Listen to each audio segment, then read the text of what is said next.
নয় না, আমি তোমার সুরক্ষার জন্য একজন পার্সোনাল সিকিউরিটি রাখছি। আমি বাচ্চা না স্যার, আমি নিজেকে সামলাতে পারি। তোমার ক্যালিবার জানি নয়না, কিন্তু এটা নিরাপদ বিষয়। লোকটা আর্মি থেকে রিটায়ার্ড করা ট্রাস্টেড, নাম রাশেদ। কাল থেকে সে তোমার সঙ্গে থাকবে। নয়নার মুখে বিরক্তির ছাপ, কিন্তু কিছু বলল না। পরদিন সকাল 8টা, নয়নার বাসা গুলশানে। নয়না দরজা খুলতেই চোখে পড়ে এক সুপুরুষ, গাঢ় বাদামি রঙের স্কিন, চোখে চুপচাপ দৃঢ়তা, হাতে সাদা ফাইল, পরনে কালো প্যান্ট, সাদা শার্ট আর কাঁধে ব্যাগ। আমি রাশেদ, মেজর রাশেদ ইমরান। আপনাকে অ্যাসিস্ট করার জন্যই এসেছি। তুমি বডিগার্ড তাই না? দরকার হলে তোমাকে ডাকবো। এভাবে দরজা খুলেই ঢুকে যেও না। রাশেদ শান্তভাবে মাথা নাড়ে। আপনার অনুমতি ছাড়া আমি কোথাও ঢুকবো না, ম্যাম।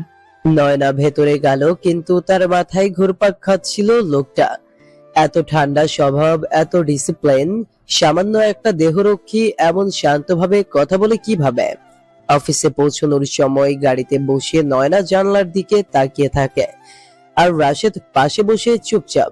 সে কথা বলে না, ফোন ঘাটে না, শুধু চারপাশে লক্ষ্য রাখে। হঠাৎ নয়নার ফোনে একটা মেসেজ আসে। তুমি পালাতে পারবে না নয়না, আমি দেখছি সব। নয়নার মুখ ফ্যাকাশে হয়ে যায়। সে কিছু না বললেও রাশেদের চোখে পড়ে যায় ফোন স্ক্রিনের এক ঝলক। সব ঠিক আছে?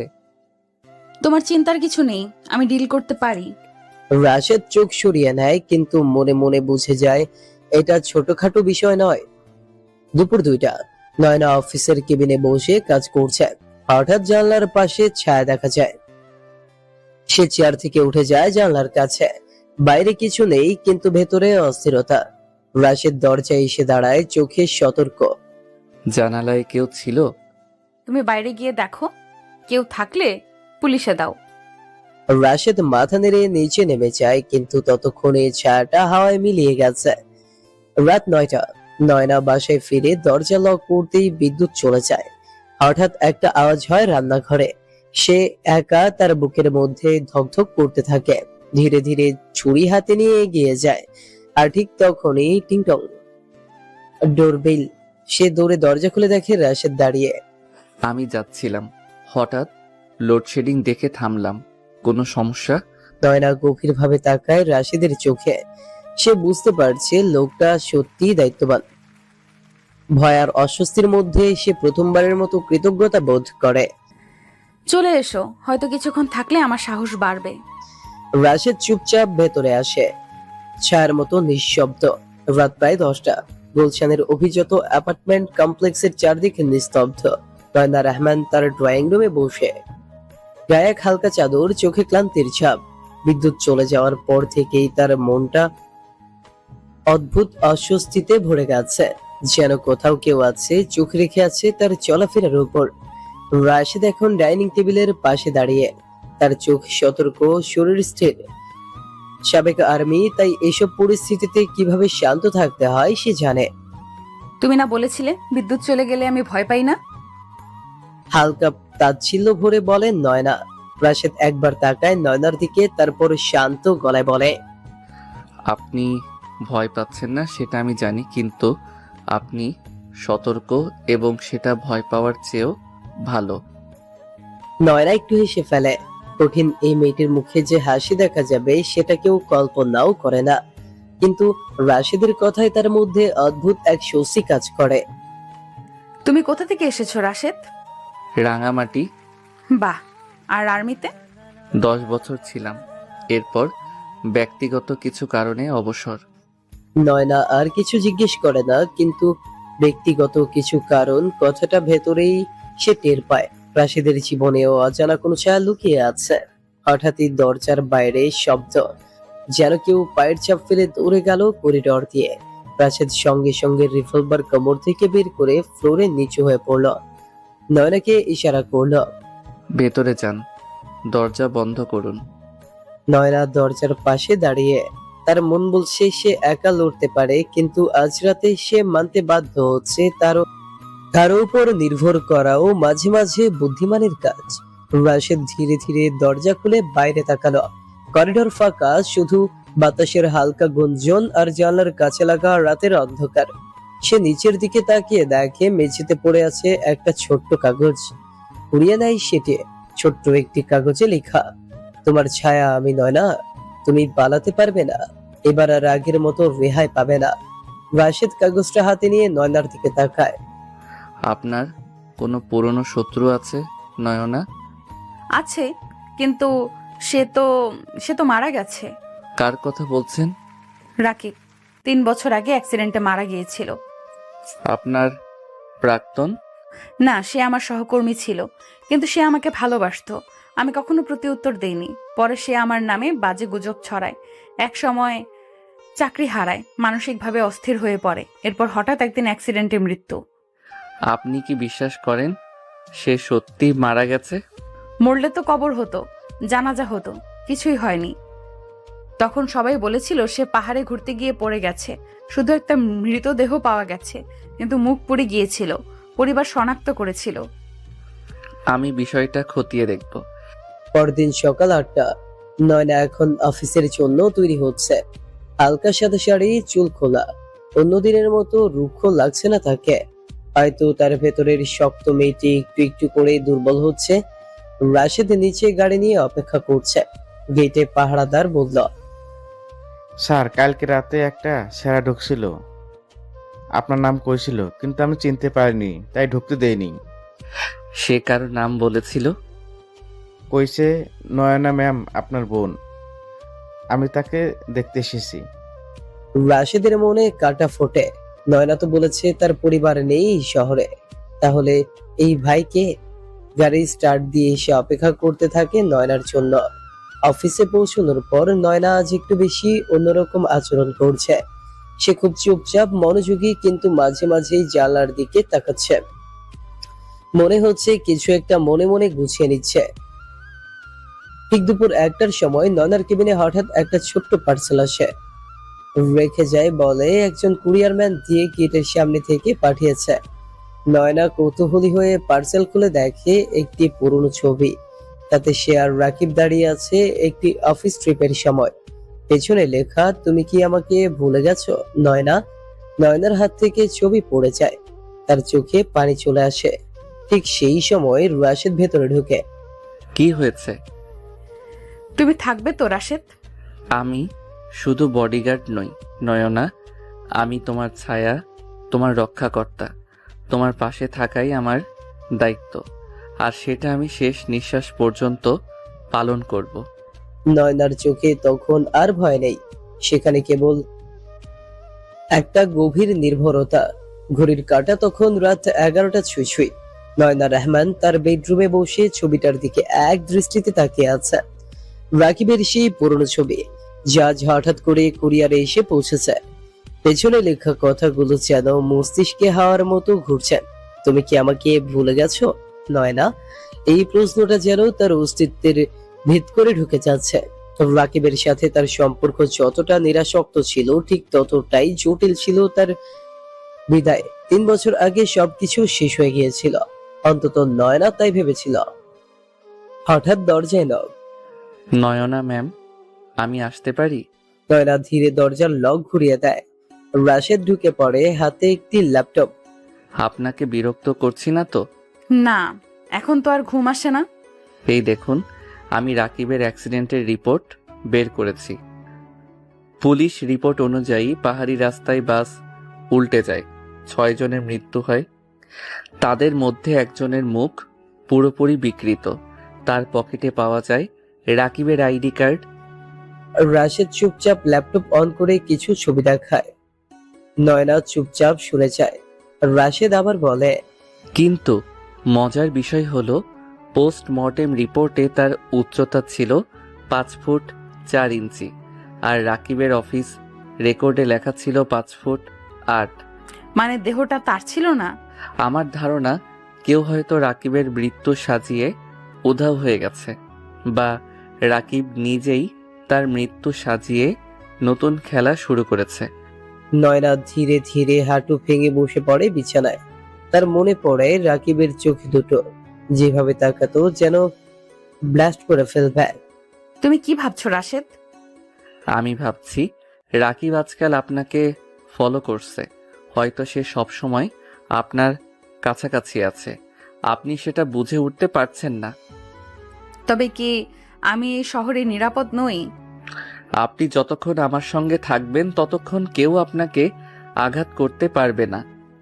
নয়না তাকিয়ে থাকে তার চোখে। সেখানে আছে নিশ্চয়তা, প্রতিজ্ঞা আর এক অদ্ভুত প্রশান্তি। পরদিন সকাল, নয়না অফিস যাওয়ার সময় রাশেদ সঙ্গে সঙ্গে গাড়িতে উঠে পড়ে। আজ তার চোখে চোখ, রঙিন চশমা, হাতে ব্ল্যাক হ্যান্ড গ্লাস, কোমরে ফাঁকা জ্যাকেটের নিচে লুকানো ফাঁকা আগ্নেয়াস্ত্র।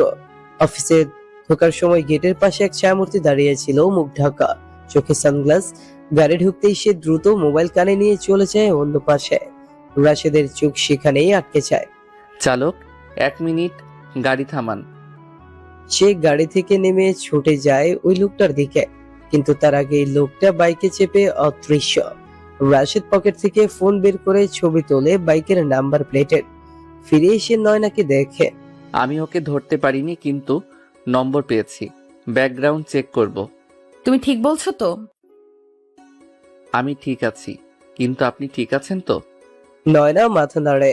তারপর গাড়ি আবার গন্তব্যের দিকে ছুটে চলে। অফিসের ভেতরে আজ এক নতুন ইন্টার্ন জয়েন করেছে, নাম রিফাত। বয়স কম, চোখে একটা উৎসাহ। নয়নার কেবিনে এসে সালাম দেয়। সেলেট ম্যাম, আমি আপনার অধীনে কাজ করতে পেরে গর্বিত। তুমি একা এসেছো? জি ম্যাম, আমার পরিবার চট্টগ্রামে, আমি এখানে একা থাকি। নয়না হালকা হাসে। নয়না চোখ সরায় না তার উপর থেকে। রিফাতের হাসির পেছনে কি লুকিয়ে আছে কিছু, কে জানে। অফিসের অন্য পাশ থেকে রাশেদ নজর রাখছে।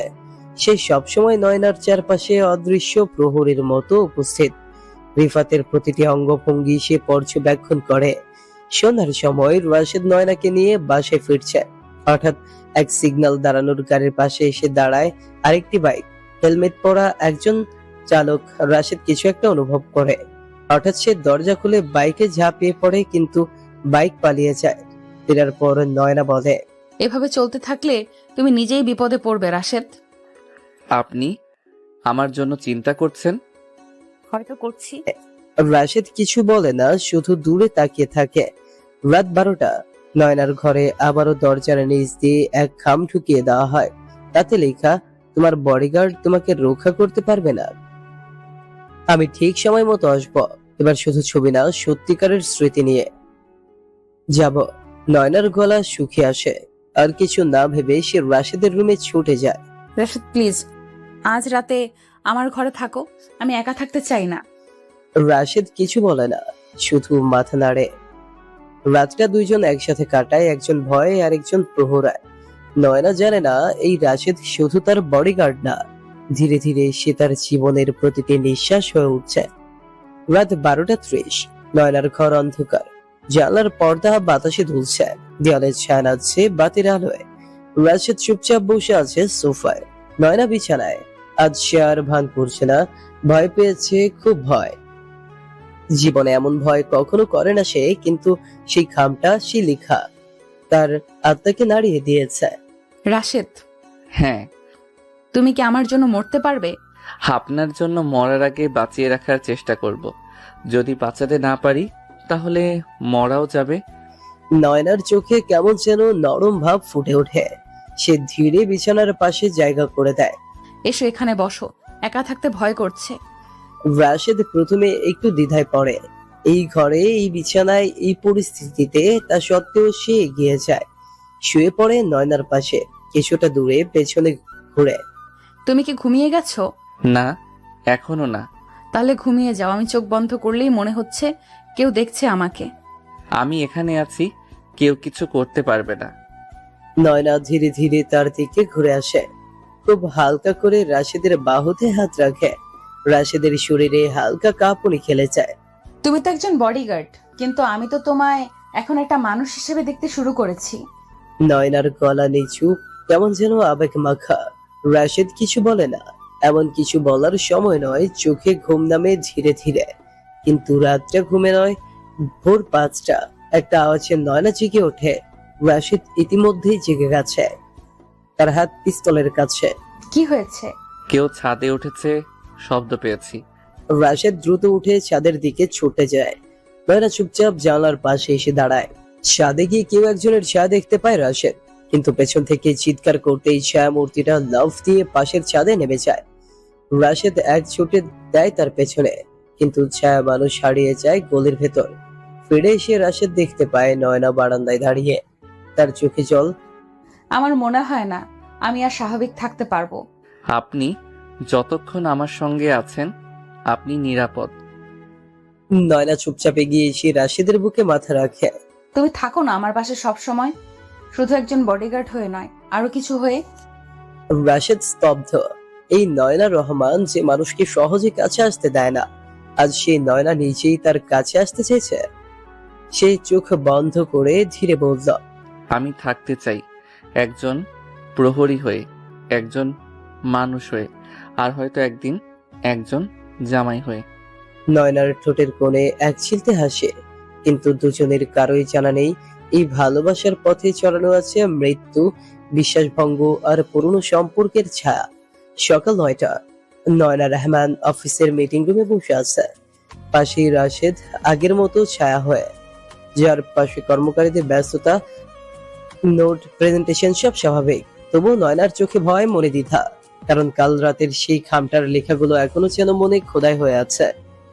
তোমার বডিগার্ড তোমাকে রক্ষা করতে পারবে না। সে চোখ তুলে তাকায় রাশেদের দিকে। সে চুপচাপ তাকিয়ে আছে দেয়ালের দিকে, হাত চেপে রেখেছে বেল্টের কাছে, পিস্তল সর্বদা প্রস্তুত। হঠাৎ দরজা ঠেলে ভেতরে আসে সেই ইন্টার্ন রিফাত, হাতে কিছু ডকুমেন্ট, ছোটে হাসে। স্যার ম্যাম, এগুলো আজকে মিটিং এর জন্য। নয়না হালকা মাথা নাড়ে, কিন্তু রাশেদ তাকিয়ে থাকে রিফাদের পায়ের দিকে। 1 সেকেন্ড, 2 সেকেন্ড, হঠাৎ রাশেদ বলে, তোমার বা পায়ের জুতোতে কালচে দাগ কেন? আমি সিঁড়িতে উঠতে গিয়ে পড়ে গিয়েছিলাম, মনে হয় দাগ লেগে গেছে। রাশেদ কিছু না বলে আবার সামনে তাকায়। নয়না বুঝতে পারে রাশেদের চোখ কিছু ধরেছে, যা সে বোঝে না এখনই। সন্ধ্যা। রাশেদ ও নয়না অফিস শেষে বাসে ফিরছে। গাড়িতে বসে নয়না বলল, তুমি কি রিফাতকেও সন্দেহ করো? আমি কাউকে সন্দেহ করি না, আমি প্রমাণ খুঁজি। আর রিফাত, সে কিছু লুকোচ্ছে। কিন্তু সে তো এখন ইন্টার্ন মাত্র। আপনার অফিসে ঢুকতে হলে ন্যাশনাল ডেটাবেজে ভেরিফিকেশন হয়, তাই না? হ্যাঁ। আমি আজ সন্ধ্যায় চেক করব। যদি রিফাত নামে আসল কেউ থাকে তাহলে তো রেকর্ডে থাকবে, আর যদি না থাকে তাহলে খেলাটা শুরু হয়ে গেছে। নয়না চুপ হয়ে যায়। তার বুকের ভেতরে যেন ইমেল বাতাস বয়ে যায়। রাত 9টা। রাশেদ তার ল্যাপটপে কাজ করছে।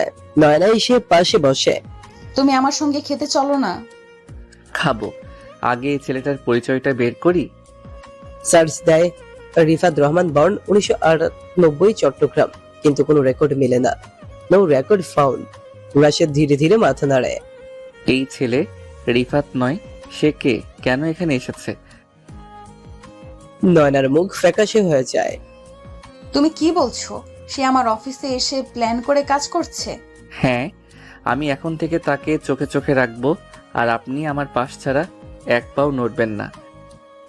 নয়না এবার আর প্রতিবাদ করে না, কেমন যেন অভ্যস্ত হয়ে গেছে এই রাশেদের উপস্থিতিতে। রাত 11:30। নয়নার ফোনে একটা ভিডিও আসে। Number blank. ভিডিওতে দেখা যাচ্ছে এক অন্ধকার ঘরে একজন লোক বসে আছে, মুখে মুখোশ, সামনে এক লাল টিপ দিয়ে বাঁধা একটা ছোট্ট বাক্স। লোকটা বলে, নয়না রহমান, তুমি ভুল করেছ, তুমি রাকিবকে ঠকিয়েছ, এবার তোমাকে তার জন্য শাস্তি পেতেই হবে। ভিডিও শেষ হওয়ার পরেই ফোনে SMS, কাল সকাল 7টার মধ্যে এই বাক্সটা তোমার গেটের সামনে থাকবে। খোলার সাহস করো না, নয়তো। নয়না চিৎকার করে ওঠে। রাশেদ দৌড়ে আসে, ফোনটা দেখে নেয়। কাল গেটের সামনে একটা বাক্স পড়বে, সেটা তুমি খুলবে না। তুমি কি ভাবছো এটা বোমা হতে পারে? হতে পারে, হতে পারে না, কিন্তু এটা স্পষ্ট তোমার চারপাশে শত্রু আছে, একজন নয়, অনেকজন। পরদিন সকাল 7টা। বাসার গেটের সামনে পড়ে থাকা বাক্স। রাশেদ ধীরে ধীরে এগিয়ে যায়। এক্সরে যন্ত্র বের করে স্ক্যান করে বাক্সটা। ভেতরে কিছু তার আর সার্কিট বোর্ডের মতো দেখতে বস্তু। বোমা নয়, কিন্তু এটা একটা ট্র্যাপ। আমি খুলবো, আপনি দূরে থাকুন। রাশেদ ধীরে বাক্সটা খুলে দেখে একটা ছোট্ট রোবটের মতো বস্তু যার ক্যামেরা অন। তার সামনে লেখা, তোমাকে দেখা হচ্ছে নয়না। নয়না ভয়ে রাশেদের পেছনে দাঁড়িয়ে বলে, তারা তো আমাদের ঘরের ভেতরে পর্যন্ত নজর রাখছে। আমরা আর বাসায় নিরাপদ নই। এখন থেকে তোমাকে নিয়ে আমি অন্য জায়গায় যাব। তুমি কোথায় নেবে আমাকে? আমার নিজের জায়গায়, যেখানে তোমায় কেউ ছুতে পারবে না। সকাল 9টা। নয়না রহমান ধীরে ধীরে গাড়িতে উঠছে, চোখে সানগ্লাস, মুখে থমথমে ভাব। পাশে রাশেদ গাড়ির ড্রাইভিং সিটে বসে। 3 দিন আগে এই শহর তার নিজের ছিল, এখন সবই অচেনা, ঝুঁকিপূর্ণ। আজ নয়না যাচ্ছে রাশেদের সাথে শহর থেকে অনেক দূরে এক অজানা ঠিকানায়, যেখানে রাশেদ বলে নিরাপদ থাকবে। গাড়ি চলছে হাইওয়ের উপর দিয়ে। নয়না জানলার পাশে মাথা হেলিয়ে বলে, তুমি ঠিক করেছো, আমি তোমার জায়গায় থাকবো, কিন্তু আমি তো জানি না সেটা কোথায়। যেখানে আমার অতীত চাপা পড়ে আছে, মানে? সেখানে কেউ নেই, শুধু আমি আর আমার নীরবতা। আমার মা মারা যাওয়ার পর থেকে আমি ওখানে যাই না, কিন্তু এখন সময় এসেছে। নয়না চুপ হয়ে যায়। দুপুর 12টা। গাড়ি পৌঁছয় এক পুরনো দুতলা কাঠের বাড়ির সামনে। চারপাশে গাছ, নির্জনতা, নিস্তব্ধতা। নয়না গাড়ি থেকে নেমে বলে, এটা তোমার বাড়ি? হ্যাঁ, আমার মা এখানে শেষ নিঃশ্বাস নিয়েছিলেন। আমি তখন বাইরে মিশনে ছিলাম, ওনার লাশের পাশে আমি ছিলাম না। রাশেদের চোখে এক মুহূর্তের জন্য জল সিকমিক করে ওঠে। নয়না সেই চোখের দিকে তাকিয়ে থাকে। প্রথমবার সে বুঝতে পারে এই শক্তরুক্ষ পুরুষটার বুকের ভেতরও রয়েছে ঘুমন্ত এক শিশুর মতো কষ্ট। বিকেল 4টা। নয়না ঘর ঘুরে দেখছে। দেয়ালে পুরনো কিছু ছবি, যার একটাতে একটা কিশোর ছেলের পাশে হাসি মুখে দাঁড়িয়ে আছেন এক মাঝ বয়সী নারী। নয়না ধীরে ছবিটা ছুঁয়ে বলে, এটা কি তোমার মা? হ্যাঁ, খুব সুন্দর ছিলেন। আমার পৃথিবী ছিলেন। যখন সবাই আমাকে ছেড়ে দেয়, উনি পাশে ছিলেন। নয়নার চোখে জল জমে ওঠে। তুমি আমাকে এত বিশ্বাস করো কেন রাশেদ? কারণ আপনি আমার জন্য শুধু একজন ক্লায়েন্ট নন, আপনি একমাত্র মানুষ যাকে আমি রক্ষা করতে চাই নিজের ইচ্ছায়। নয়না ধীরে তার কাছে এসে দাঁড়ায়। হঠাৎ তার ফোন বেজে ওঠে। আন্দার নাম্বার। নয়না কল রিসিভ করে। হ্যালো। তুমি নিজেকে লুকাতে পারো নয়না, কিন্তু সময়ের সঙ্গে লুকে থাকা যায় না। আমি আসছি তোমার অতীতকে সামনে এনে দাঁড় করাতে। ফোন কেটে যায়। নয়নার শরীর কেঁপে ওঠে। রাশিদ দৌড়ে এসে ফোনটা নেয়। কি বলেছে? সে বলেছে আমার অতীতকে সামনে আনবে। তাহলে এবার আপনাকেই বলতে হবে, নয়না রহমান, আপনার অতীত কি ছিল? কে এই রাকিব? কেন সে ফিরে এসেছে? নয়না কিছুক্ষণ চুপ থেকে ধীরে ধীরে বলল, রাকিব আমার প্রাক্তন প্রেমিক, কিন্তু সে এখন এক ভয়ঙ্কর অপরাধী। আমি তার বিরুদ্ধে সাক্ষ্য দিয়েছিলাম। সে কারাগারে গিয়েছিল, এখন সে বেরিয়ে এসেছে এবং আমার জীবনটাই তার প্রতিশোধের লক্ষ্য। রাশেদ ধীরে এগিয়ে এসে নয়নার চোখে চোখ রাখে। কেন সে ফিরে আসছে? আমি সব জেনে ফেলেছি। আপনি যা লুকোচ্ছেন তা আজ বলতেই হবে। রাকিব শুধু একজন প্রেমিক ছিল না, সে আমার বিয়ের আগের জীবন, যার সঙ্গে আমি পালিয়ে বিয়েও করেছিলাম। কিন্তু জানতে পারি সে একজন আন্তর্জাতিক অপরাধী, নারী পাচার চক্রের সদস্য। আমি তখন পুলিশের কাছে গিয়ে সব বলি। সে গ্রেফতার হয়। তারপর আমি তার কাছ থেকে মুক্তি চাই, কিন্তু সে প্রতিশোধের আগুনে পুড়ছিল। এখন সে ফিরেছে। তাহলে এবার ওর খেলা শেষ হবে। রাত 10টা। রাশেদ ঘরের ছেলে বসে পাহারা দিচ্ছে। নয়না ঘরের ভেতরে ঘুমোতে পারছে না। বাইরের বাতাসে ঠান্ডা, ভেতরে উত্তেজনার আগুন। নয়না উঠে আসে ছাদে। ঘুমাওনি? ঘুম আমার জন্য নয় আপু, এখন পাহারা দেওয়ার সময়। তুমি আমাকে এখনো আপু বলো? রাশেদ একটু চমকে তাকায়। নয়না ধীরে এসে রাশেদের পাশে বসে। আমি চাই তুমি শুধু বডিগার্ড না থাকো, আমি চাই তুমি থাকো আমার পাশে, একজন মানুষ হয়ে, একজন স্বামী হয়ে। আপনি চাইলে আমি জীবনও দিতে পারি। জামাই হয়ে থাকা তো অনেক সহজ। নয়নার মুখে হাসি ফুটে। তার হাত ধীরে রাশেদের হাত খুঁজে পায়। আর তখনই একটা গুলির শব্দ। দুজনেই চমকে ওঠে। নিচের দিক থেকে চিৎকার ভেসে আসে। রাশেদ দৌড়ে নেমে আসে নিচে। গেটের বাইরে একটা ছোট্ট চিরকুট পড়ে আছে। পরেরটা নিশানা মিস করবে না। রাশেদ দাঁড়িয়ে থাকে, চোখে আগুন। খেলা শুরু হয়ে গেছে। এবার শেষ পর্যন্ত আমি খেলবো নয়নার জীবন বাঁচাতে, আর নিজেকে প্রমাণ করতে যে আমি শুধু বডিগার্ড না, আমি ওর সবকিছু। সকাল 7টা। পুরো রাতটা পাহাড়ায় কাটিয়েছে রাশেদ। নয়না ঘুমোতে পারেনি। ভোরবেলা উঠে বাইরে এসে দেখে রাশেদ বসে আছে গেটের সামনে, হাতে বন্দুক, চোখে ক্লান্তি। নয়না ধীরে কাছে এসে বলে, চলো ভেতরে গিয়ে একটু ঘুমাও, আমি ঠিক আছি। ঘুম এখন আমার বিলাসিতা নয়। তুমি তো মানুষ রাশেদ, মেশিন না। রাশেদ একটু হাসে। কিন্তু আপনাকে বাঁচাতে হলে আমাকে মেশিনই হতে হবে। নয়না চুপ হয়ে যায়। তার ঠোঁটে এক প্রশ্ন যা বলা হয়নি কিন্তু চোখে লেখা। তুমি কি শুধু আমার বডিগার্ড থাকবে নাকি আমার জীবন সঙ্গী হবে? দুপুর 2টা। রাশেদ ফোনে কথা বলছে একটা লোকের সঙ্গে। তুমি নিশ্চিত রাকিব এখানে আসছে? রাশেদ ফোন কেটে ঘরে ফিরে আসে। নয়নার দিকে তাকিয়ে বলে, তাকে আমি শেষ করব, আর আপনি তখনই মুক্তি পাবেন যখন সে থাকবে না। নয়না এগিয়ে এসে রাশেদের সামনে দাঁড়ায়।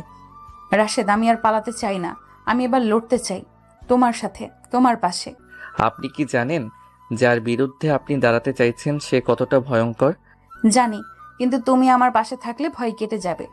রাশেদের চোখে একটা কিছু বদলে যায়। এক পাশে প্রেম, এক পাশে দায়িত্ব। সে জানে একটা সময় এই দুটো পথ মিলবে না। সন্ধ্যা 6টা। রাশেদ ও নয়না এখন একসাথে রওনা দেয় শহরের দিকে। উদ্দেশ্য রাফিদের ফাঁদে পা না দিয়ে তাকে ফাঁদে ফেলা। নয়না নিজের পুরনো অফিস যাবে, যেখানে রাকিব তাকে নজর রেখেছে বলে সন্দেহ। গাড়িতে নয়না ধীরে বলে, তুমি সবসময় আমার জন্য নিজের জীবন বাজি রাখো কেন? কারণ আপনি শুধু একজন সুরক্ষার দায়িত্ব নয়, আপনি আমার বুকের ভিতরের একটা অনুভব। তবে কেন এখনো দূরে থাকো? কারণ আমি জানি আপনাকে পাওয়ার জন্য আগে আমাকে সব বিপদ মুছে ফেলতে হবে, তারপর আমি জামাই হয়ে ফিরে আসব মাথা উঁচু করে। তাহলে আজ রাতের পর সব ঠিক হয়ে যাবে, আমি প্রতিজ্ঞা করছি। রাত 9টা। নয়নার পুরনো অফিস। ঘরটা অন্ধকার, কেবল একটা ল্যাম্প চলছে। নয়না সেখানে বসে। রাশেদ ছাদে পজিশনে। হঠাৎ দরজায় ধীর শব্দ। দরজা খুলে রাকিব প্রবেশ করে। চুলগুলো এলোমেলো, চোখে ভয়ঙ্কর ঠান্ডা। অবশেষে তুমি এসেছো নয়না। তুমি যা বলার বলো, আমি পালিয়ে যাব না। তুমি আমার জীবনটা নষ্ট করেছো, এখন আমি তোমারটা ছিনিয়ে নেব। রাকিব সামনে এগিয়ে আসে। নয়না পেছনে হাঁটে। ঠিক সেই মুহূর্তে বন্দুকের ঠান্ডা গলা শুনে হাত তুলো রাকিব। রাশেদ ছাদের উপর থেকে লাফিয়ে নেমে এসেছে, পয়েন্ট ব্ল্যাঙ্কে বন্দুক তাক করা। রাকিব হাসে। তুমি কি ভাবছো আমি একা এসেছি? তুমি ভুল ভাবছো, এবার আমি একা আসিনি, আর আমি আমার সাহস আর ভালোবাসা নিয়েই এসেছি। হঠাৎ চারপাশ থেকে রাকিবের লোকজন বেরিয়ে আসে। 5 থেকে 6 জন। রাশেদ বন্দুক ঘুরিয়ে এক এক করে সবার দিকে তাক করে। নয়না ঘরের এক কোণে গুটিয়ে যায়।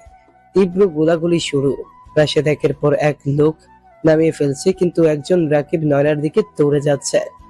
রাশেদ চিৎকার করে, নয়না নিচু হয়ে যাও। সে গুলি ছুড়ে। লোকটা পড়ে যায়। অবশেষে ঘরে শুধু রাকিব আর রাশেদ। দুজনের চোখে চোখ। রাকিব বন্দুক তোলে, রাশেদও তোলে। একটা গুলির শব্দ, কয়েক সেকেন্ড নীরবতা। রাকিব পড়ে যায়। বুক থেকে রক্ত গড়িয়ে আসছে। রাশেদ দৌড়ে নয়নার কাছে যায়। তুমি ঠিক আছো? তুমি গুলিবিদ্ধ হলে? না, এটা শুধু তোমার জন্য। আমি শেষ নিঃশ্বাসেও তোমাকে ভালোবাসবো। নয়না কাঁদছে। তার চোখে আর কোনো ভয় নেই। সে ধীরে রাশেদের বুকের ওপর মাথা রাখে। তুমি আমার বডিগার্ড ছিলে, এখন আমার জীবনের জামাই হয়ে থাকো। আমি তোমাকে ছাড়া আর কিছুই চাই না। রাশেদ নয়নার চোখে তাকায়। এই যুদ্ধ শেষ নয়না, এবার শুধু আমাদের জীবন শুরু হবে। রাত 11টা। পুরো ঘটনা শেষ। নয়নার চোখে ক্লান্তি আর ভালোবাসার ছাপ। রাশেদের হাত শক্ত করে ধরে আছে সে। তারা এখন হাসপাতালে, কারণ রাশেদের ডান কাঁধে গুলির আঁচ লেগেছে। আহত না হলেও একরকম চেপে রাখা রক্তের চাপ। নয়না নার্সকে বলল, আর একটা ব্যান্ডেজ লাগিয়ে দিন, খুব বেশি নড়াচড়া করছে। আমি ঠিক আছি নয়না ম্যাম। চুপ থাকো, এখন আমি শুধু সিনিয়র ম্যাম না, তোমার কিছু বেশি কিছু। তুমি তো সবসময় রাগী ছিলে, আজ এত মায়াবতী হলে কিভাবে? তোমার জন্য। আমার জন্য? তুমি যে আমার জন্য নিজের জীবন বাজি রেখেছো, সেই ঋণ আমি ভালোবাসা দিয়ে শোধ করব। রাশেদ মুচকি হাসে। সকাল 9টা।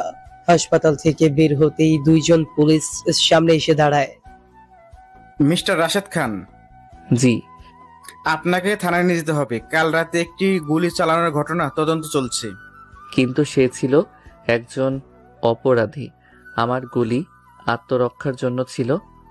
জানি, তবে নিয়ম অনুযায়ী আপনাকে কিছু প্রশ্ন করা যাবে। দয়া করে আমাদের সাথে চলুন। নয়না সামনে এসে দাঁড়ায়। সে আমার বডিগার্ড, সে আমার প্রাণ বাঁচিয়েছে। আপনি চাইলে আমি নিজের সাক্ষ্য দেব। আপনার সাক্ষ্য প্রয়োজন হবে ম্যাম।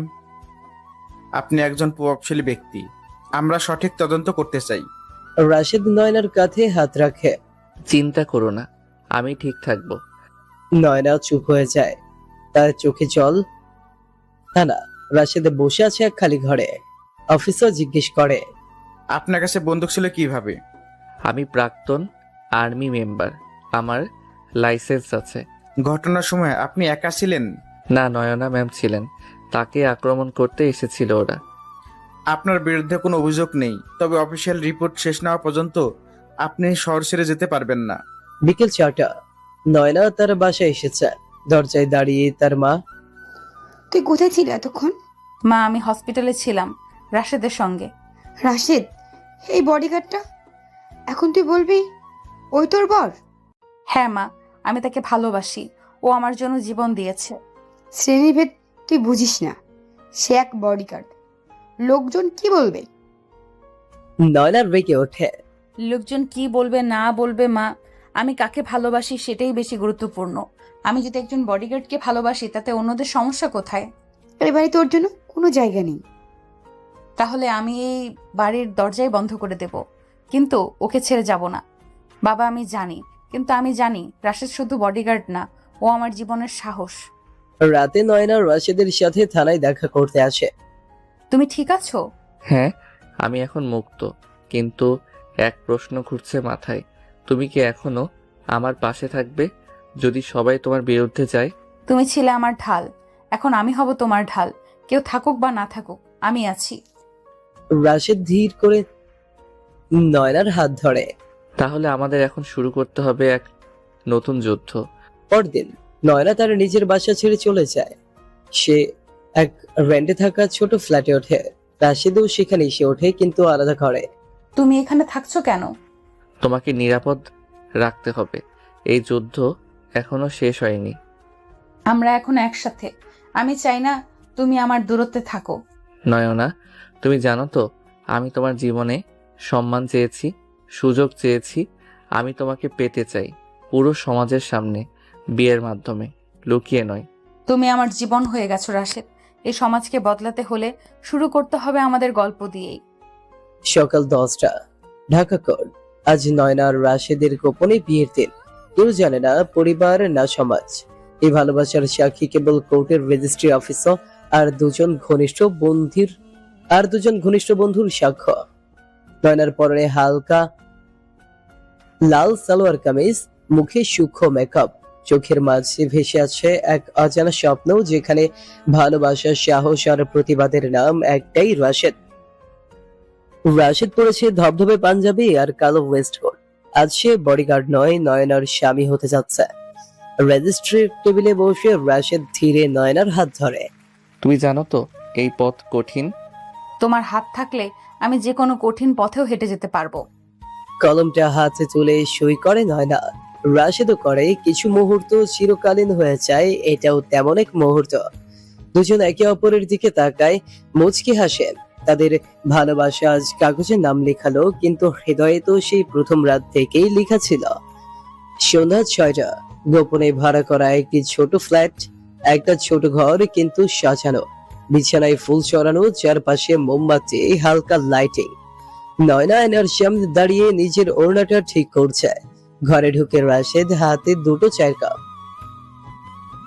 চা বানিয়েছো তুমি? আজ থেকে আমি শুধু তোমার বডিগার্ড না, তোমার জামাইও। তাই কাজ শিখছি। নয়না হেসে ফেলে। তুমি এমন করলেই আমি ভয় পাই। ভয় কেন? ভালোবাসা এত নিঃস্বার্থ হলে মানুষ ভয় পায়, এই বুঝি হারিয়ে যাবে। রাশেদ ধীরে এগিয়ে আসে, নয়নার গালে আলতো স্পর্শ করে। আমি হারাতে আসিনি নয়না, আমি বাঁচাতে এসেছি, তোমার পাশেই থাকতে। চুপচাপ চোখে চোখ রাখে তারা। চারপাশের নীরবতা যেন তাদের বুকের ভেতরে শব্দ শুনে নিচ্ছে। তখনই একটি মোবাইল রিং হয়। রাশেদ ফোন তুলে দেখে অপরিচিত নাম্বার। হ্যালো। তোর বউকে ভালোবাসিস তাই না? যার ভাইকে মেরেছিস সেই রাকিবের ভাই রাজু। খেলা তোরা শুরু করেছিস, শেষ করবো আমি। ফোন কেটে যায়। রাশেদ দ্রুত জানলার দিকে এগিয়ে গিয়ে চারপাশ দেখে। নয়না ঘাবড়ে যায়। কি হয়েছে? রাকিবের ভাই রাজু, ও আমাদের খুঁজে পেয়েছে। তাহলে আমরা পালাবো? না, আমি এবার আর পালাবো না। আমি যদি পালাই ওরা আমাদের ভালোবাসাকে দুর্বল ভাববে। রাশেদ সঙ্গে সঙ্গে এক পুরনো বন্ধু সোহেলকে ফোন করে। তুই এখনো থানায় আছিস? তাহলে একটু সময় দে, আমি রাজুর নাম দিয়ে একটা জিডি করতে চাই। নয়নার নিরাপত্তা জরুরি। রাত 8টা। নয়না রান্নাঘরে সিম্পল ডিনার প্রস্তুত করছিল। হঠাৎ দরজায় টকটক শব্দ। রাশেদ দরজা খুলে দেখে একজন বয়স্ক ভদ্রলোক।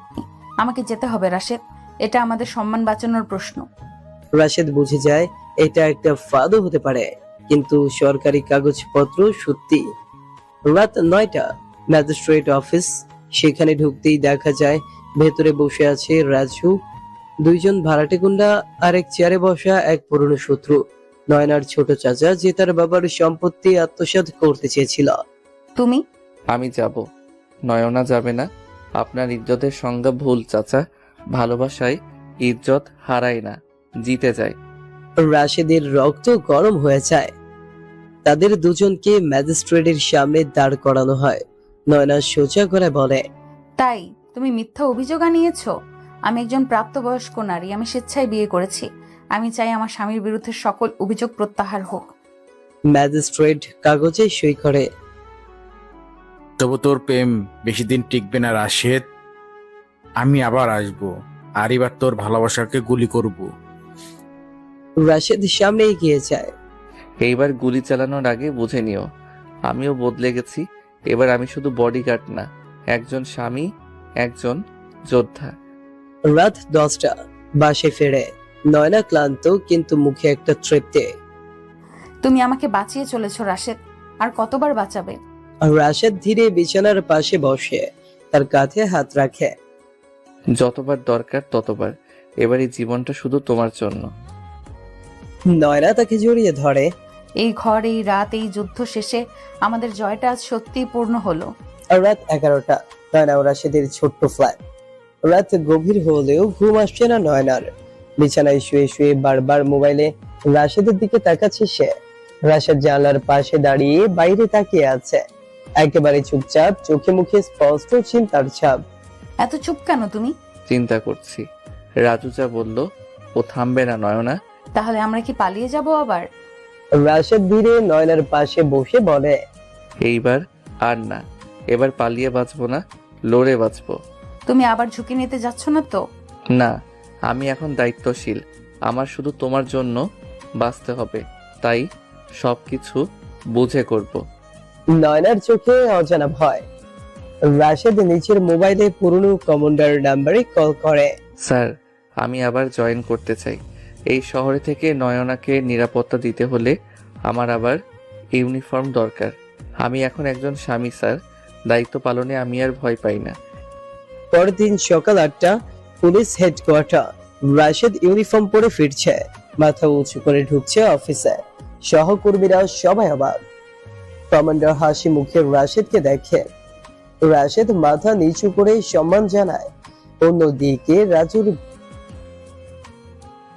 Gang base. রাজু গালিতে গালিতে মুখ ভরিয়ে বলছে, ও আবার ইউনিফর্ম পরে নিয়েছে, ভালো। তাহলে এবার একেবারে আক্রমণ করতে হবে। আমিও তো রাজু, আমি এবার শুধু ওকে নয়, ওর বউটাকে টার্গেট করব। রুটিন সব ক্র্যাক করছে, এমনকি নতুন ফ্ল্যাটের ঠিকানাও জেনে ফেলেছে। একটা ছোট্ট ব্লাস্টেড ওদের প্রেম সিনেমা শেষ হয়ে যাবে। সন্ধ্যা 6টা। নয়না তার কলেজ থেকে ফিরছে, হাতে ফাইল, কাঁধে ব্যাগ, পেছনে একটা কালো বাইক ধীরে ধীরে ফলো করছে তাকে। নয়না সেটা বুঝে ফেলে, মোবাইল বের করে রাশেদকে কল করে। তোমার কথা ছিল কেউ আমাকে ফলো করছে। কোথায় তুমি? কলেজ গেট পেরিয়ে 2 নাম্বার গলিতে। রাশেদ সাথে সাথে অফিস থেকে বাইকে রওনা দেয়। অন্যদিকে বাইকটা হঠাৎ নয়নার সামনে এসে দাঁড়ায়। 3জন লোক নেমে আসে, তাদের চোখে মুখে লালসা, মুখে রুমাল বাঁধা। হঠাৎ রাস্তার এক কোণা থেকে বাইকের শব্দ, রাশেদ এসে হাজির। 2 সেকেন্ডে বাইক থামিয়ে লাফ দিয়ে সামনে এসে দাঁড়ায়। নয়নার দিকে চোখ তুলেছিস মানে আমার জানের দিকে তুই হাত বাড়িয়েছিস? বলে একজন ছুরি বের করে। রাশেদ নিজের কোমর থেকে সার্ভিস রড বের করে, ধাক্কা দিয়ে ছুরিওয়ালাকে ফেলে দেয়। অন্যজন ঝাঁপিয়ে পড়ে। রাশেদ অন্য একজনকে মাটিতে ফেলে দিয়ে কোনো দিয়ে ঘাড়ে আঘাত করে, আরেকজনকে হেডবাট মেরে ফেলে দেয়। নয়না কাঁপছে, তবুও রাশেদের পেছনে এসে দাঁড়ায়।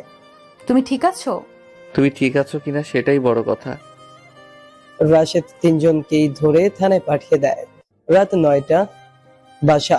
রাশেদ চুপ করে বসে আছে, নয়না ওর কাঁধে বসে মাথা এলিয়ে আছে। তোমাকে আবার এই পথে ফিরিয়ে আনলাম। না নয়না, আমি তো এই পথেরই লোক, কিন্তু এবার আমি জানি আমার পথের শেষ তুমি। তুমি জানো তোমার সাহসিকতা আমাকে বারবার প্রেমে ফেলে দেয়। আর তোমার ভালোবাসা আমাকে অজেয় করে তোলে। অন্যদিকে রাজু গ্যাং। রাজু মোবাইলে একটা ভিডিও দেখছে, নয়না আর রাশেদের রাস্তায় মারামারির দৃশ্য। তোরা যতই মারিস, ওরা আবার ফিরে আসবে। এখন দরকার এমন একটা কাজ যাতে ওরা চিরতরে থেমে যায়। আমার রাজনীতি আমার রক্তে, আমি কাউকে পাত্তা দেই না। এবার নয়নার জীবন নিয়ে খেলবো। সকাল 7টা, নয়না ও রাশেদের ফ্ল্যাট। নয়না আজ একটু বেশি চুপচাপ, চা খেতে খেতে এক দৃষ্টিতে তাকিয়ে আছে বারান্দার দিকে। রাশেদ বুঝতে পারে ওর ভেতরে কিছু একটা চলছে। কি ভাবছো? যদি আবার কিছু হয়? তুমি জানো আমি আছি। এবার তোমার কাছ থেকে এক পলাও দূরে যাব না। নয়না মাথা নিচু করে বলে। তোমার জন্য ভয় হয় রাশেদ। রাশেদ কাছে এসে ওর কপালে চুমু দিয়ে বলে, আমি এখন শুধু তোমার স্বামী না, তোমার বডিগার্ড, জামাই, তোমার জীবনের একমাত্র প্রহরী। এই কথাগুলো শুনে নয়নার চোখে জল চলে আসে। অন্যদিকে শহরের এক পরিত্যক্ত গুদামে রাজু ও তার দল। একজন ছেলে বোমা তৈরি করছে, রাজু একপাশে দাঁড়িয়ে ফোনে কারো সঙ্গে কথা বলছে। হ্যাঁ ভাই, সব ঠিকঠাক। আজ কলেজে ছোট একটা বিস্ফোরণ হবে। ছাত্রী মারা যাক, তাতে কিছু যায় আসে না। আমার টার্গেট একটাই, নয়না। রাজু হেসে ওঠে, একটা ঠান্ডা নির্মম হাসি। সকাল 9টা, নয়নার কলেজ। কলেজে আজ কিছুটা চাপা উত্তেজনা। হঠাৎই কিছু ছাত্রছাত্রী বলতে থাকে যে আজ নাকি কাউকে বাইরে অচেনা লোক ঘোরাফেরা করতে দেখা গেছে। নয়না কনফারেন্স রুমে একটা মিটিং এ ব্যস্ত। রাশেদ বাইরে অপেক্ষা করছে বাইকে বসে, চোখে সানগ্লাস, কানে ছোট হেডফোন, স্ক্যানার অন করা। এদিকে তার মোবাইলে এক পুলিশ অফিসার কল করে। রাশেদ ভাই, একটা তথ্য পেলাম। কেউ একজন আজ বিকেলে কলেজ বিস্ফোরণের প্ল্যান করেছেন। তুমি কি নিশ্চিত? হ্যাঁ ভাই, রাজুর গ্যাংয়ের একজন আমাদের লোককে মুখ ফুসকে বলে ফেলেছে। রাশেদ সঙ্গে সঙ্গে বাইক থেকে নেমে কলেজের ভেতর দৌড় দেয়। নয়না, নয়না কোথায়? ছাত্রছাত্রীরা হতভম্ব। রাশেদ সোজা কনফারেন্স রুমে ঢোকে। নয়না অবাক। এই তুমি হঠাৎ? চলো এখান থেকে। কিন্তু রাশেদ হাত ধরে টেনে বের করে নেয়। একই সময় কলেজের পেছনের ওয়াশরুমের নিচে প্ল্যান করা ছোট একটা টাইম ডিভাইস টিকটিক করে চলছে। আর মাত্র 5 মিনিট। রাশেদ ছুটতে ছুটতে কলেজের প্রিন্সিপালকে জানায়। এখনই পুরো বিল্ডিং খালি করে ফেলুন, এখনই বিস্ফোরণ হতে যাচ্ছে। প্রিন্সিপাল আতঙ্কে মাইক অন করে ছাত্রছাত্রীদের বাইরে যাওয়ার নির্দেশ দেয়। হট্টগোল, দৌড়াদৌড়ি। নয়না রাশেদের হাত শক্ত করে ধরে রাখে। আমার জন্য তুমি এত ঝুঁকি নিচ্ছ কেন? কারণ তুমি শুধু একজন সিনিয়র ম্যাডাম নও, তুমি আমার জীবন। 9:30। সবাই যখন বাইরে এসে দাঁড়িয়েছে, একটা ছোট বিস্ফোরণ হয় কলেজের ওয়াশরুমের কাছে। বিস্ফোরণ ছোট হলেও ভয়ানক শব্দ হয়। সবাই চিৎকার করে আতঙ্কে দৌড়াতে থাকে। রাশেদ কলেজে ঢুকে আগুন নিয়ন্ত্রণে আনতে শুরু করে। ফায়ার সার্ভিস এসে যায়। একটা ছোট ঘটনা হলেও বুঝিয়ে দেয় এটা ছিল সতর্কবার্তা। নয়না তখনও স্তব্ধ, রাশেদের বুকের সাথে জড়িয়ে আছে। তুমি না থাকলে আমি আজ হয়তো বাঁচতাম না। রাশেদ ওর চোখে তাকিয়ে বলে, তুমি এখন জানো আমি শুধু তোমাকে ভালোবাসি না, আমি তোমার জন্য জীবন দিতেও রাজি। আমাকে কখনো ছেড়ে যেও না, প্রমিস মি। I promise. যতক্ষণ তুমি আছো আমি আছি, যতক্ষণ শ্বাস আছে আমি তোমার পাহারাদার। অন্যদিকে রাজু রাগে পাগল। ওরা জানলো কিভাবে? কে আমাদের খবর দিল? যাকে পেলে আমি টুকরো টুকরো করে দিব। রাজু টেবিলের উপর হাত দিয়ে মারতে মারতে চিৎকার করে ওঠে।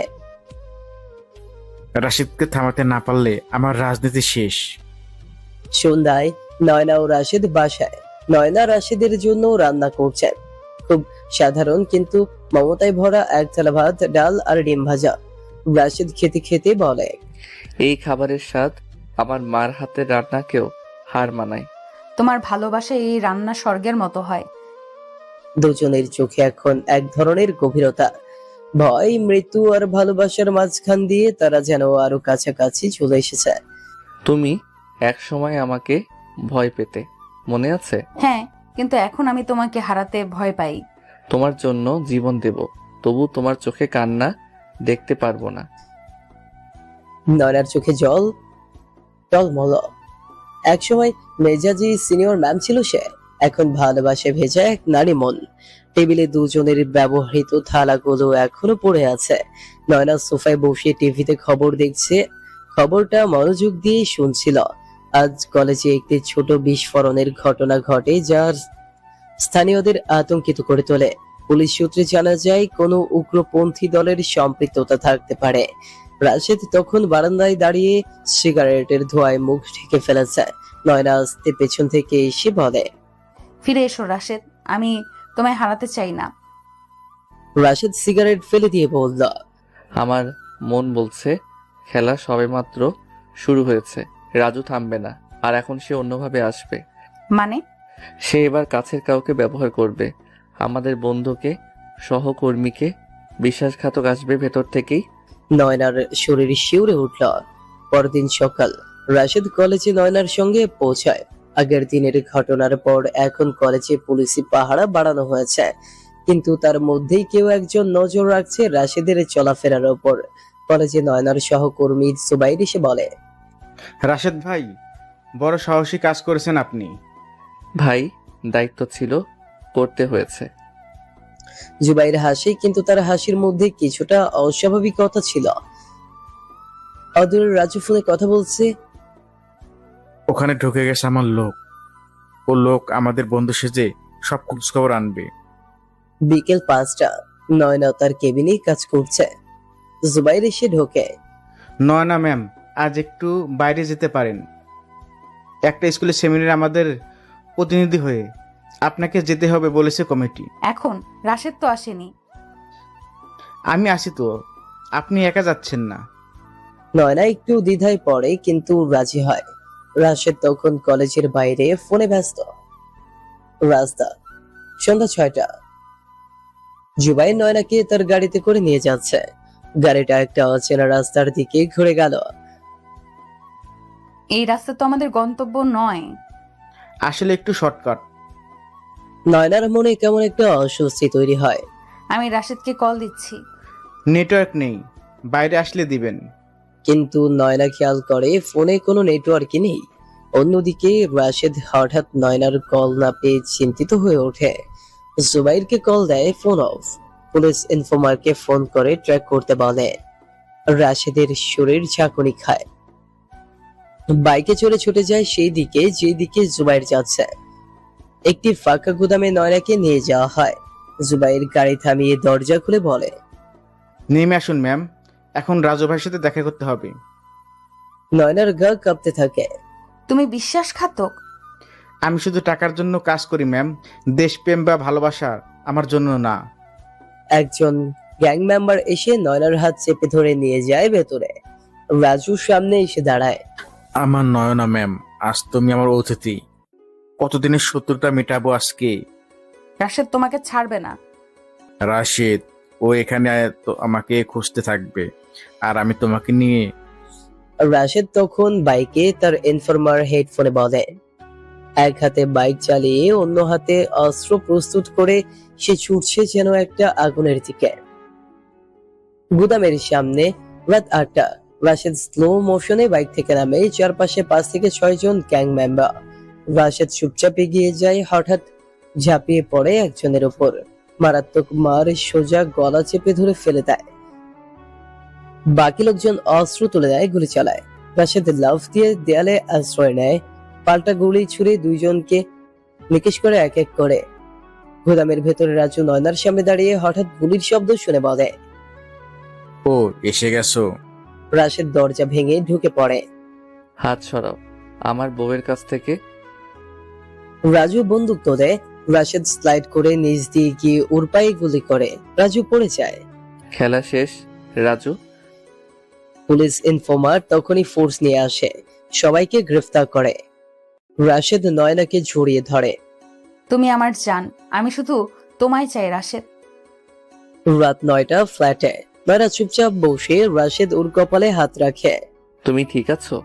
তোমার জন্য ভয় পেয়েছিলাম, ভেবেছিলাম আজ হয়তো শেষবার তোমাকে দেখছি। রাশেদ নয়নার কপালে চুমু দিয়ে বলে।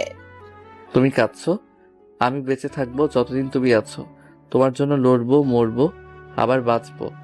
নয়না মাথা রাখে রাশেদের কাঁধে। এই সম্পর্ক এখন আর শুধু দায়িত্ব নয়, এটা ভালোবাসা, সুরক্ষা আর আত্মার বন্ধন। রাত 10টা। নয়না ও রাশেদের ফ্ল্যাটে। ঘর নিস্তব্ধ। নয়না বিছানায় চুপ করে বসে আছে। জানলার বাইরে অন্ধকার শহর, মাঝে মাঝে দূর থেকে গাড়ির হর্ন। রাশেদ সোফায় বসে একটা পুরনো নথি পড়ছিল। নয়নার বাবার মৃত্যু রিপোর্ট। নয়না, তুমি তো বলেছিলে আঙ্কেল হার্ট অ্যাটাকে মারা যান, কিন্তু রিপোর্টে লেখা প্রেসার ইনজেকশনের অতিরিক্ত ডোজে মৃত্যু। আমি তখন খুব ছোট, মা সবসময় বলতেন বাবা ঘুমের মধ্যে চলে গিয়েছিল। বড় হয়ে জানতে পারি সেই রাতে হসপিটালে এক অচেনা নার্স ছিল, যার নাম বা রেকর্ড কিছুই নেই। মানে এটা পরিকল্পিত হত্যা? হয়তো, কিন্তু কেউ কিছু প্রমাণ করতে পারেনি। রাশেদ চুপ করে যায়। তার মনে হয় এই ঘটনার সঙ্গে রাজুর গ্যাংয়ের কোনো সম্পর্ক থাকতে পারে। পরদিন সকাল, রাশেদ যায় সেই পুরনো হসপিটাল। রিসেপশন থেকে বলে। দুঃখিত স্যার, 20 বছর আগে কোনো ডেটা আমাদের সিস্টেমে নেই। সেই সময় ডিজিটাল কিছু ছিল না। রাশেদ বের হয়ে যখন বাইকে উঠছে, হঠাৎ একজন বয়স্ক নার্স পেছন থেকে বলে। আপনি কি অরিন্দম সাহেবের মৃত্যুর বিষয়ে খুঁজছেন? হ্যাঁ, আপনি চিনেন তাকে? আমি তখন রাতে ডিউটিতে ছিলাম। এক নতুন নার্সকে ওয়ার্ডে দেখেছিলাম, অথচ তাকে নিয়োগ করা হয়নি। সিসিটিভি না থাকায় কিছু বোঝা যায়নি। পরদিন সে নিখোঁজ। আপনার নামটা বলবেন? আমি জিনাত। এখন আর চাকরি করি না, তবে সেই রাতটা ভুলিনি। রাশেদ জিনাতের নাম ও কথা রেকর্ড করে, তারপর নয়নাকে ফোন দেয়। তোমার বাবার মৃত্যু হঠাৎ নয়, পরিকল্পিত ছিল। কেউ চেয়েছিল উনি যেন না বাঁচেন। নয়না ফোনের ওপাশে স্তব্ধ হয়ে যায়। কলেজে নয়না আজ ক্লাস নিচ্ছে না। সে তার বাবার পুরনো ডায়েরি খুঁজে বের করে। একটি পাতায় লেখা, কিছু মানুষ আমার চারপাশে সন্দেহজনক হয়ে উঠছে। আমি যদি কিছু করে উঠতে না পারি, নয়নাকে রক্ষা করবে সেই মানুষ যার চোখে ভয় নেই। নয়নার চোখ ভিজে ওঠে। ডায়েরির পেছনে একটা পুরনো ছবি, 3জন মানুষ, নয়নার বাবা আর 2জন অচেনা লোক। একজনকে দেখে নয়নার মাথা ঘুরে যায়। এটা এটা তো রাজুর বাবা। এই মানে রাজুর পরিবারের সঙ্গে নয়নার বাবার পুরনো শত্রুতা ছিল। অন্যদিকে রাজু তার ছোট ভাইকে নিয়ে কথা বলছে। বাবা যেভাবে শেষ করেছিল নয়নার বাবাকে, আমিও তেমনি তোমাকে। নয়না আর রাশেদ, ওর তো সময় শেষ। রাত 8টা। নয়না ও রাশেদের বাসায় পুলিশ আসে। নয়ন রহমান, আপনার নামে ফারজানা খুনের অভিযোগ এসেছে, আপনাকে থানায় যেতে হবে। কি? আমি ফারজানাকে চিনিই না। প্রমাণ কোথায়? ওই ভিডিওতে দেখা যাচ্ছে আপনি ফারজানার সঙ্গে দেখা করছেন, তারপর সে মারা যায়। ভিডিওটা স্পষ্ট নয় কিন্তু চেহারা অনেকটাই মেয়ে। রাশিদ বুঝে যায় এটা কারসাজি। থানায় নয়না জিজ্ঞাসাবাদে চুপচাপ। রাশেদ বাইরে বসে অস্থির। হঠাৎ তার ফোনে একটা অচেনা নাম্বার থেকে মেসেজ আসে, তোমার নয়নাকে মুক্ত করতে হলে তুমি নিজে চলে আসো সিটি কারখানায় রাত 11টার মধ্যে। একা। রাশেদ দাঁত চেপে ফেলে। আমার মেয়েকে যদি কেউ ছুঁয়েও দেয়, আমি পুরো শহর উল্টে দেব। রাত 11টা, পরিত্যক্ত সিটি কারখানা। রাশেদ একা যায়, আগেই বন্দুক নিয়ে প্রস্তুত। ভেতরে ঢুকতেই আলো নিভে যায়। অন্ধকারে একের পর এক রাজুর লোক ঘিরে ফেলে। শ্লোক ল্যাব দিয়ে বলে, আমার বডিগার্ড জামা সাহেব এসেছেন। বাহ! তুমি যতই চাল চালো, নয়নাকে কিছু করতে পারবে না। কিন্তু সে তো এখন খুনি, তুমি বাঁচাতে পারবে না।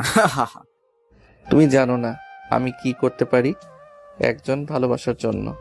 এক ধাক্কায় সে সামনের দুজনকে ফেলে দেয়। চারদিকে গুলি চলতে থাকে।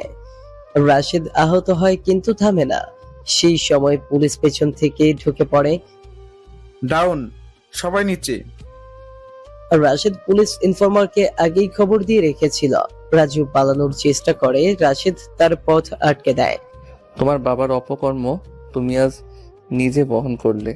তুই পারবি না আমাকে ধরতে। চেষ্টা তো করছি। রাশেদ তার বন্দুক তুলে রাজুর পায়ে গুলি করে। রাজু চিৎকার করে পড়ে যায়। পুলিশ তাকে গ্রেফতার করে। রাশেদ হাঁপাতে হাঁপাতে বাইরে বেরিয়ে আসে। পরদিন সকাল, নয়না মুক্ত। পুলিশ জানায় ভিডিওটা ভুয়া ছিল, বানানো। রাশেদ নয়নার হাত ধরে বাড়ি ফিরছে। নয়না বলে, তুমি যদি না থাকতে আমি আজ হয়তো। আমার যতদিন নিঃশ্বাস আছে কেউ তোমার গায়ে হাত দিতে পারবে না। নয়না চোখে জল এনে বলে, আমার বাবার কথাই ঠিক, তিনি বলেছিলেন ভয় যার চোখে নেই সেই রক্ষা করবে আমাকে। তুমি সেই মানুষ রাশেদ। দুজনের হাত এক হয়ে যায়। রাজু এখন জেলে, কিন্তু সবকিছু শেষ হয়ে যায়নি। একটা রহস্য থেকেই যায়, রাজুর বাবা কেন নয়নার বাবাকে মারতে চেয়েছিল। এই প্রশ্নের উত্তরেই হয়তো লুকিয়ে আছে পরবর্তী ভয়ঙ্কর অধ্যায়ের শুরু। সকাল 8টা, নয়না ও রাশেদের ফ্ল্যাট। এক রাত আগের ভয়াবহতা কাটিয়ে নয়না আজ শান্ত। রান্নাঘরে বসে চা খাচ্ছে। রাশেদ জানলার পাশে দাঁড়িয়ে দূরের আকাশ দেখছে, কিছু একটা ভাবছে চুপচাপ। তার কাছে আসে একজন উকিল, কানে কানে বলে। রাজু চোখ লাল করে বলে, আমি যে কোনো শাস্তি মাথা পেতে নেব, কিন্তু বাবার নাম অপমান চলবে না। রাজুর মনে পড়ে ছোটবেলায় একবার সে শুনেছিল তার বাবা এক সুন্দরী কলেজ শিক্ষিকাকে বিয়ের প্রস্তাব দিতে চেয়েছিল, কিন্তু সে রাজি হয়নি। তখন রাগে রাজুর বাবা হুমকি দিয়েছিলেন, তোমাকে না পেলে আমি তোমার সব কিছু শেষ করে দিব। রাজু বুঝতে পারে সেই শিক্ষিকাই ছিল নয়নার মা, আর তার বাবার প্রতিশোধের আগুনে পুড়েছে নয়নার পরিবার। পরদিন নয়না ও রাশেদ যায় তার পুরনো গ্রামের বাড়িতে। নয়নার ছোট মামা এখনো সেখানেই থাকেন। তারা খোঁজ নিতে আসেন যদি কিছু পাওয়া যায় অতীতের ক্লু। মামা বলেন, সাহেব আলীর বাড়ি, পুরনো কাঠের ঘর, সে এখন পৌর। রাশেদ পরিচয় দিয়ে বলে, চাচা, আপনি কি 20 বছর আগের কিছু চিঠি রেখেছেন? সাহেব আলী ধীরে হাসে। সে ধীরে ধীরে একটা ছোট্ট কাঠের বাক্স খুলে বের করে একটা চিঠি। চিঠিটা পড়লে, প্রিয় রোজি, তোমার চোখে যখন তাকাই মনে হয় আমি আর কিচ্ছু চাই না। তুমি যদি আজও রাজি হও আমি তোমাকে এই শহর ছেড়ে নিয়ে যাব।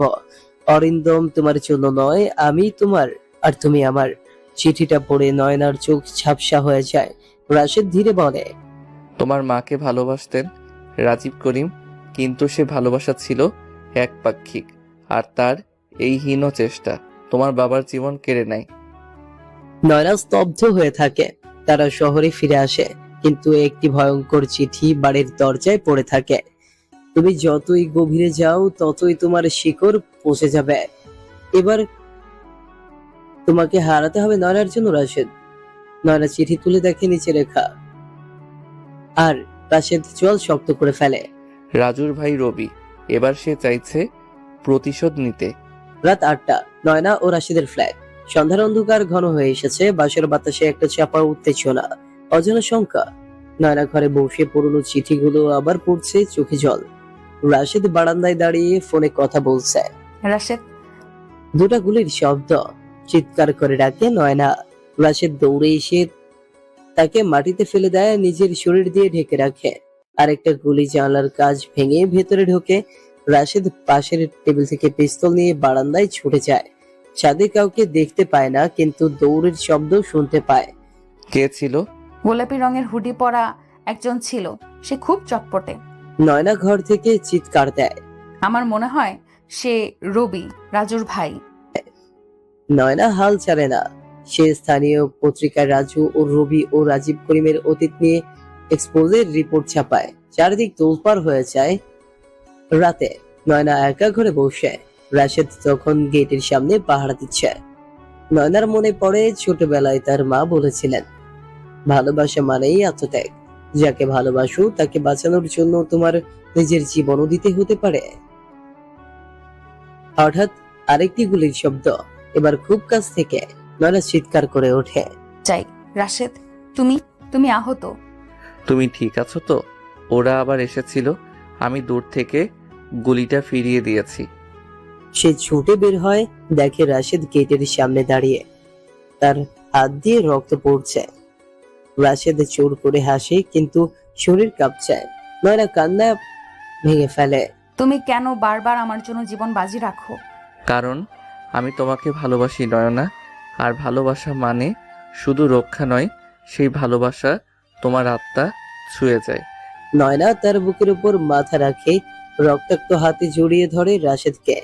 আমি আর কখনো তোমাকে একা ছেড়ে যাব না রাশেদ, আমাদের যুদ্ধ একসাথে হবে। এরপর দিনগুলোতে নয়না মিডিয়ায় মুখ খোলে, তার বক্তব্য ভাইরাল হয়। সে বলে, আমার মায়ের ভালোবাসাকে দমন করা হয়েছিল, কিন্তু আমি নিজের ভালোবাসাকে মুক্ত করব। রাজু রবির মতো মানুষ যেন আর কারো জীবন ধ্বংস করতে না পারে তার ব্যবস্থা নেব। একটি ইনভেস্টিগেশন টিম গঠিত হয়। রাজুর ফোন রেকর্ড, রাজীব করিমের ব্যাংক হিস্ট্রি, পুরনো জমি নথি সব খতিয়ে দেখা হয়। এবং একদিন রবি ধরা পড়ে। আগ্নেয়াস্ত্র সহ গ্রেফতার হয় পুরান ঢাকার এক হোস্টেল থেকে। পুলিশের মুখপাত্র জানায়, এই চক্রটা শুধু প্রতিশোধ নয়, অনেক বড় মাফিয়া গ্রুপের সঙ্গে জড়িত। রাশেদের সাহসিকতা আর নয়নের নির্ভরতায় এই চক্র ভাঙা সম্ভব হয়েছে। শেষ রাত, নয়না ও রাশেদ ছাদে বসে। নয়না চাঁদের দিকে তাকিয়ে বলে, তুমি জানো, আমি তোমার বডিগার্ড হতে চেয়েছিলাম এক সময়। আমার অহংকারে আমি ভুলে গিয়েছিলাম ভালোবাসা কখনো একতরফা থাকে না। এখন তোমার বডিগার্ড জামাই তোমার পাশে। তোমাকে এখন শুধু স্বামী নয়, আমার জীবনের সবচেয়ে বড় বন্ধু হিসেবেও দেখি। রাশেদ নয়নার কপালে চুমু খায়। চলো আমাদের ভালোবাসার গল্পটা এবার নতুন করে শুরু করি। বডিগার্ড জামাইয়ের সঙ্গে একান্ত মুহূর্ত কাটানোটাই হচ্ছে এখনকার সবচেয়ে বড় রোমান্স। রাশেদ একটু এগিয়ে আসে, নয়নার চুলের মুখ লুকিয়ে বলে, তুই জানো, তোমার চুলে এখনো সে আগের মতোই সুবাস। আমি কখনো ভুলিনি। তুমি তো সাহসী, কিন্তু রোমান্টিক হওয়াটা এখন শিখলে না ঠিক মতো। তবে এখন শিখে ফেলি।